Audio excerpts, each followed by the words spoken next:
Olá, queridos, mais uma vez aqui estamos para mais um tema, mais um estudo.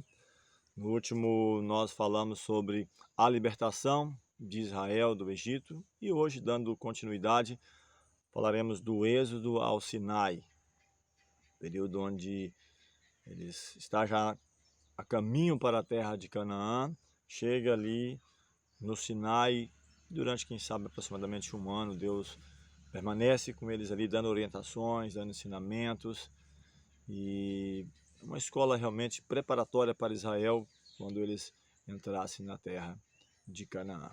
Queremos agradecer ao Senhor mais uma vez pela vida e pela oportunidade dessa reflexão nesse dia. Vamos falar com o nosso Deus. Bondoso Pai, te rendemos graças pelo cuidado, a proteção e a oportunidade nesse dia, em boas circunstâncias, clima agradável, podermos nos dirigir ao Senhor em gratidão por tudo que o Senhor tem nos feito. Dá-nos a tua paz, a tua graça, a iluminação do teu Espírito para que possamos entender a tua mensagem.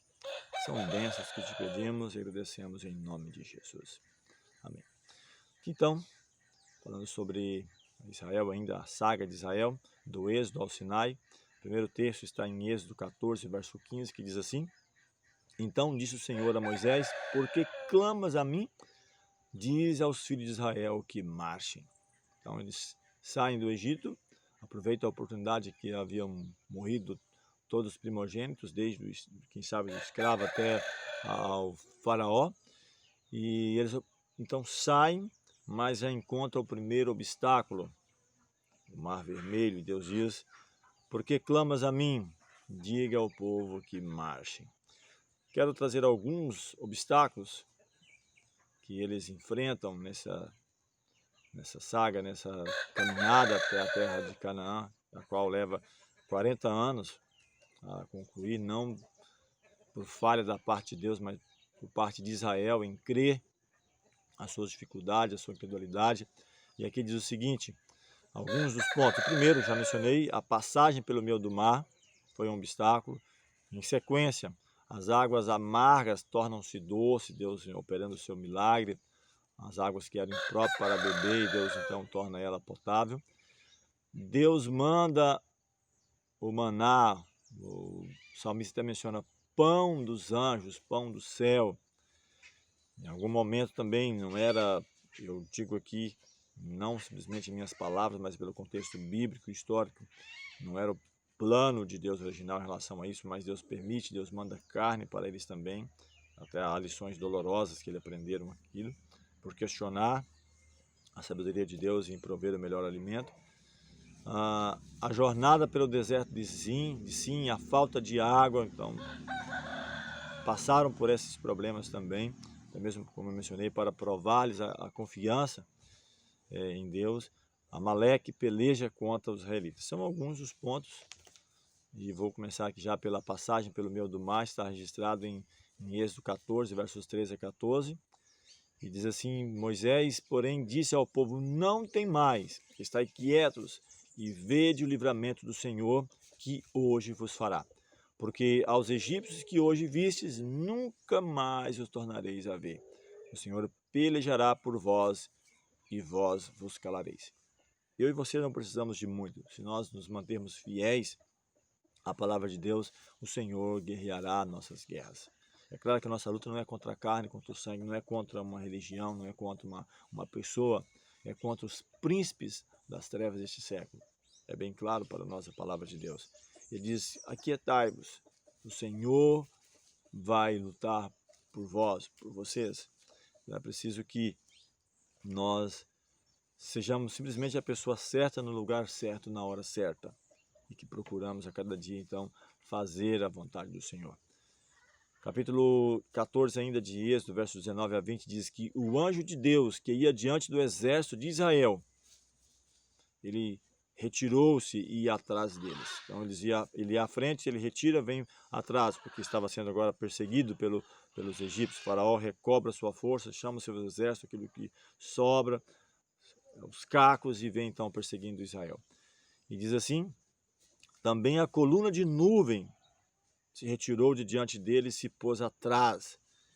e ia entre o campo dos egípcios e o campo de Israel, e a nuvem era trevas para aqueles, no caso para os egípcios, quem sabe atrapalhando a sua visibilidade, a sua perseguição, mas para estes clareava a noite, de maneira que em toda a noite não se aproximou um do outro. Que maravilha!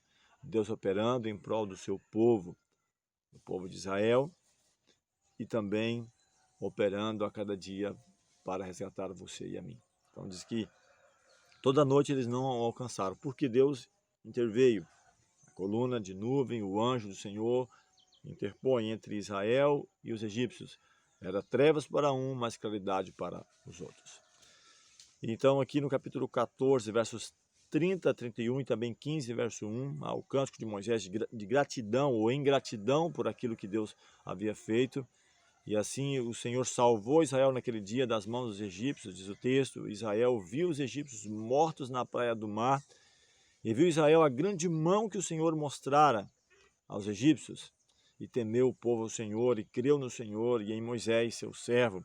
Então cantou Moisés e os filhos de Israel este cântico ao Senhor, e falaram dizendo: cantarei ao Senhor, porque gloriosamente triunfou, lançou no mar o cavalo e o seu cavaleiro. Então, como nós mencionamos, as pragas que houve ali, eu estou colocando no contexto humano. Se eles tivessem permitido que Israel saísse, não teria acontecido isso.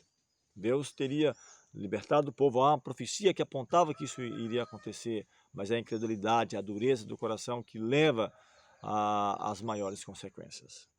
E nesse caso foi o que ocorreu. Além de Israel, o povo de Israel ser libertado, cumpriu a profecia, o Egito ficou devastado no sentido material, das plantações, dos animais, tudo aquilo que eles colocavam como os deuses, os animais, os rios, tudo aquilo devastado. Israel é liberto, em cada lar havia um morto, primogênitos, e agora o próprio faraó com seu exército também morre ao perseguir Israel. As provações, como mencionei, algumas delas ali, diz que depois que eles partiram do Mar Vermelho e saíram no deserto de Sur, andaram 3 dias no deserto, não acharam água. Imagina o deserto, realmente, a água é escassa.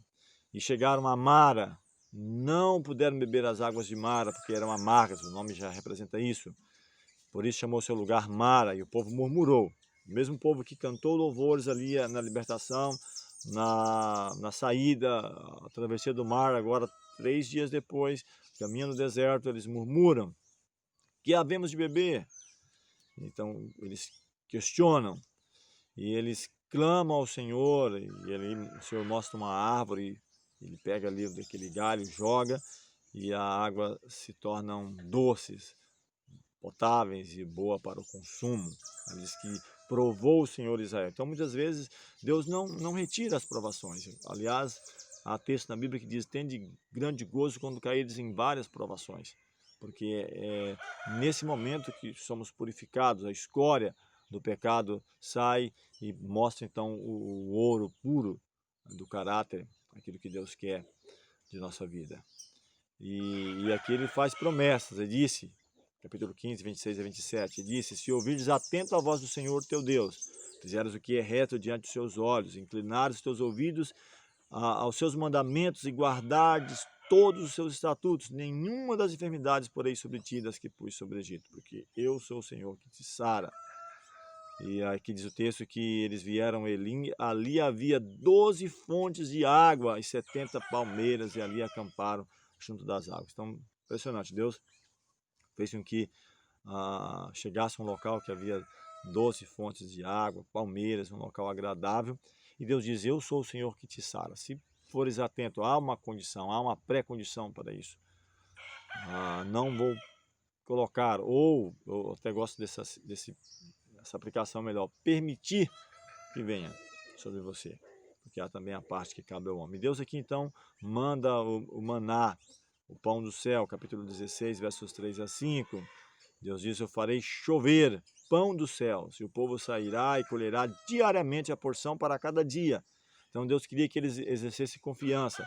Não tem que tirar aí para uma semana, para um mês, não. Diariamente. Deus estava mostrando que diariamente ele estava sustentando e que sustentaria Israel.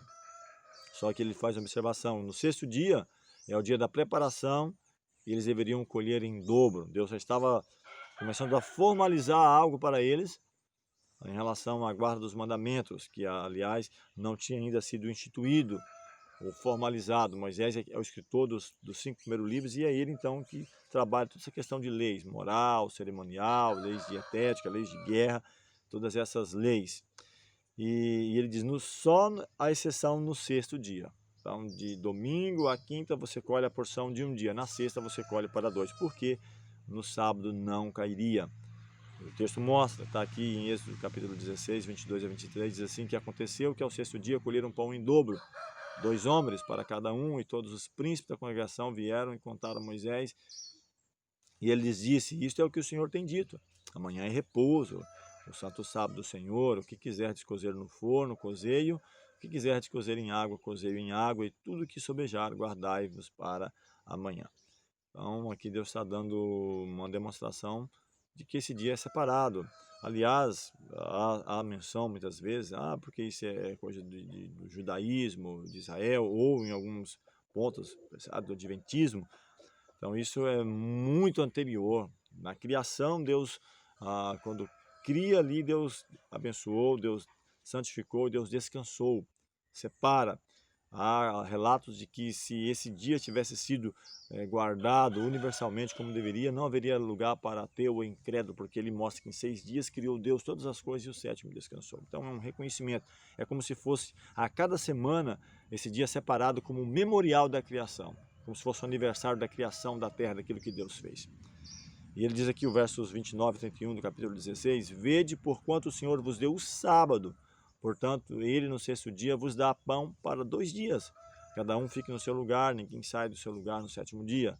E assim repousou o povo no 7º dia. E chamou a casa de Israel o seu nome Maná, e era como sementes de coentro branco e o seu sabor como bolos de mel. Então imagine comer do pão dos anjos, pão do céu, e ali era o alimento mais adequado, que havia todos os nutrientes necessários. Deus sabe, Deus é o Criador de todas as coisas, para ele naquela caminhada que não era fácil, imagino, apesar de o texto relatar de que à noite aquela coluna de nuvem servia de claridade, de luz, também de aquecer, e durante o dia sombra para que eles pudessem então estar protegidos desse calor causticante. E aqui nesse contexto, Amaleque sai para pelejar contra Israel, aproveitando a sua fragilidade. Há um ponto importante também que eu vejo aqui, que Moisés, havia o general guerreando ali, Josué, Moisés intercedendo em oração, as suas mãos não conseguiam manter-se suspensas por muito tempo, elas abaixavam, e ali diz que Arão e Ur sustentavam as suas mãos, um de cada lado segurando, colocaram uma pedra para que elas sentassem. Então, a importância do compartilhar da oração, em um momento também de guerra, está alguém guerreando, mas alguém também intercedendo, orando, trabalho compartilhado. E é muito importante isso. Diz, quando as mãos de Moisés permaneciam erguidas, Israel prevalecia, quando abaixava, Amaleque prevalecia. Um trabalho em conjunto, como em um batalhão, onde cada um tem o seu papel. Se um fracassar, todo o exército corre risco. Até há uma reflexão que eu acho interessante, que em uma corrente, ela é tão forte quanto o elo mais fraco, tá? Porque se ele se rompe, todo a corrente perdeu a sua validade. Assim também em relação à nossa vida, à nossa família, à nossa comunidade, a igreja, ou a parte mais frágil, se ela é tocada, então todo o trabalho corre risco. Liderança compartilhada, aqui também há uma instituição sobre isso. Êxodo capítulo 18, versos 13 a 15, diz que Moisés ficava o dia todo julgando o povo, de manhã até a tarde, das coisas mais simples às mais complexas. Qualquer situação, quem sabe alguém foi lá no acampamento, pegou algo do outro, aí levava para Moisés. E o sogro de Moisés, vendo isso, ele fala, olha, não é correto o que você está fazendo, você vai acabar se esgotando, cansar, se fatigar, você todo dia com esse povo. Ele diz, mas o povo vem até mim para consultar. Ele falou, não é correto, eu vou te dar um conselho. Ele diz, não é bom o que fazes, capítulo 18, versos 17 a 20. Né? Totalmente desfalecerás, assim tu e este povo contigo. Porque esse negócio é difícil para você. Como é que você vai lidar com todo esse povo, todos esses problemas? Esse povo aí sem muita orientação, obstinado, duro de lidar. E ele diz, ouve a minha voz, eu te aconselharei, e Deus será contigo. Ele diz, sê tu pelo povo, e eles vão levar a causa até você, ele declara os estatutos, as leis, o que deve ser feito, o caminho que deve andar, a obra que devem fazer. Mas ele diz, mas faça mais. Diz o seguinte, o verso 21 e 24, capítulo 18. Dentre o povo, procura homens capazes, homens que sejam tementes, homens de verdade, que odeiam a avareza, e põe-nos sobre eles por maiorais. Ele enumera maiorais de 1000, de 100, de 50 e de 10. Divide o povo em grupos. Aqueles que, quem sabe, mais aptidão, liderança, vai liderar 1000. O outro ali 100, 50 e até 10, grupos pequenos. E cada um vai resolver. E vai levando, quem sabe, o de 10 leva para o de 50, o de 50 para o de 100, de 1000 até chegar até você. Ou você vai ter um trabalho com os líderes e não com todo o povo. Ele fala, para que julgue o povo todo este tempo. E seja que todo negócio grave tragam a ti, mas todo negócio pequeno eles julguem. E assim a ti mesmo aliviarás da carga e eles levarão contigo. Então olha que conselho excelente. A Moisés, sendo líder, e aí é importante para nós a humildade, nós nunca sabemos tudo, temos que estar sempre aprendendo, inovando, seja em qual área da vida. E Moisés então acata esse conselho e houve realmente grande prosperidade, tranquilidade, onde ele pôde ter mais paz, o povo ajudar também, no sentido de quem sabe útil, não, eu que falo, eu sou o ditador, Deus me escolheu, eu sou o líder e acabou.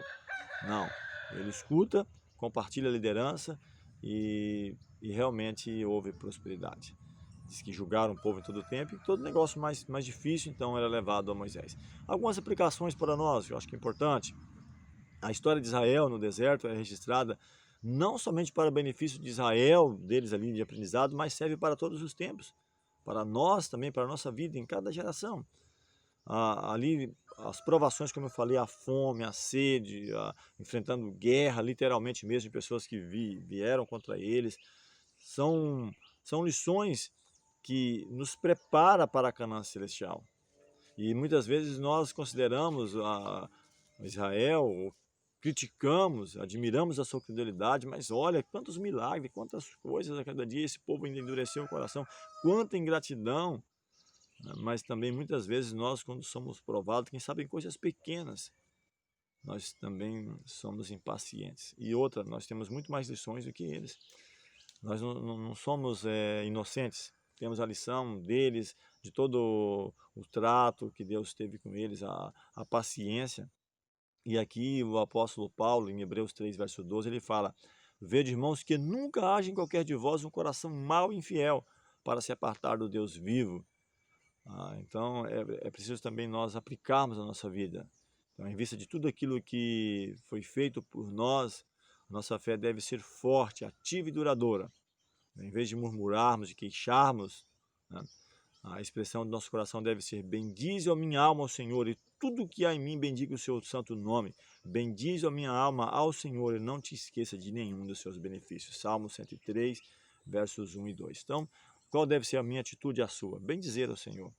Eu sempre gosto de falar nas minhas explanações, sermos gratos a Deus pelo fato de Ele ter nos criado a sua imagem e semelhança, ter nos colocado como obra-prima de criação. E assim tributarmos ao Senhor a honra devida ao seu nome. No nosso próximo estudo, vamos falar sobre Israel e os 10 mandamentos. Então, uma formalização daquilo que já existia, que já era presente, mas aqui está havendo uma formalização. Vamos agradecer ao Senhor mais uma vez. Bondoso Deus, amorável Pai, te damos graças por tudo que tem nos feito. A vida, a saúde, as vitórias, mesmo em meio às adversidades, aos problemas que muitas vezes enfrentamos em um mundo de pecado. Mas somos gratos ao Senhor por tudo que tem nos feito. Dá-nos a tua paz, a tua graça, nos guia cada dia. Te pedimos essas bênçãos em nome de Jesus. Amém.